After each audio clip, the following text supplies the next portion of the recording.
with both my eyes open, I was essentially fully sighted. So even though I discovered that one of my eyes wasn't functioning so well, I wasn't too concerned. And I did eventually take myself to the opticians to get my eyes checked out. And in sitting in the optician's chair and going through the usual process of having your eyes tested, I had what was my good eye covered and asked to read the chart on the wall, and I couldn't see the chart at all. And rather foolishly, I still wasn't too concerned.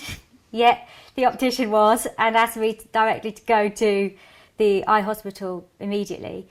At the time, I was in my 20s and I was working in London as a fashion designer.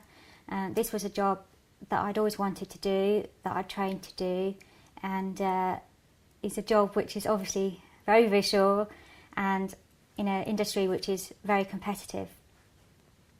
I actually didn't hang around within that job upon learning of my imminent sight loss, because much as I loved it, I actually wanted to go and see a little bit more of the world while I still knew I could.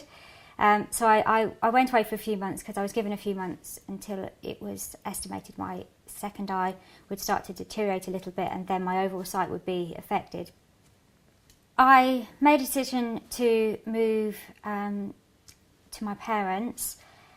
I needed some support at the time and so felt like this was a good place to be.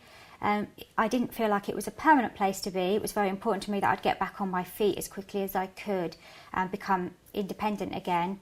But at the time, that was a great place for me to have some support and to be able to look into how to adapt even, because sight loss wasn't something I'd really been very aware of in the past, and so I didn't really know what was out there in terms of support and technology and so on.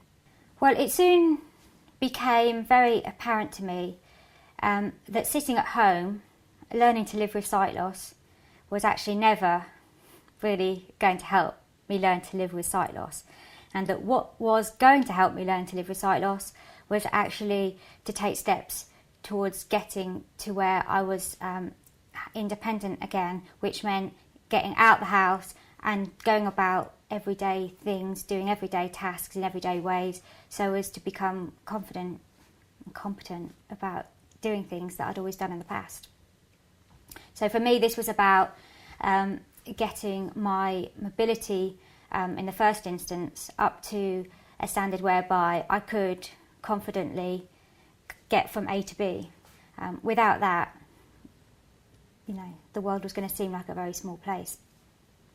So whilst my mobility in terms of putting one foot in front of another and walking is reasonably good, the fact that I can't see a great deal around me in terms of like signs or landmarks and things like that, it was daunting, it was difficult, and it certainly was a challenge at the time. But I just knew that I had to overcome that, and for me, overcoming it meant just keep trying and keep just getting out there, really, because the more I tried, I knew the easier it would become, and that was the case. It did become easier. I am now a personal and professional development trainer and coach. I run my own organisation, which is called Making Lemonade.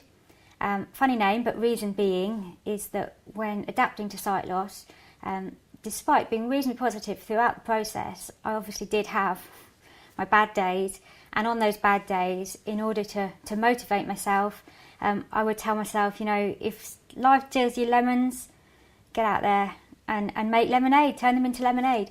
And so when I set up this organisation, it was around supporting people with illness, impairments, injuries, to help them to see that the lemons in their life could also be turned into lemonade, and help them to have the confidence and the practical skills in order to do just that. My fashion world just seems a million miles away now, and whilst at the time I wasn't really keen to leave it, and it was a big deal knowing that I couldn't pursue that career, because I didn't leave it by choice. It was my sight loss that made that difficult to pursue. So looking back now, I actually wouldn't change anything. I absolutely love what I do now. And I'm almost glad that this opportunity came my way. And if it hadn't been from the experiences of losing my central vision, then, you know, my life would just be so different.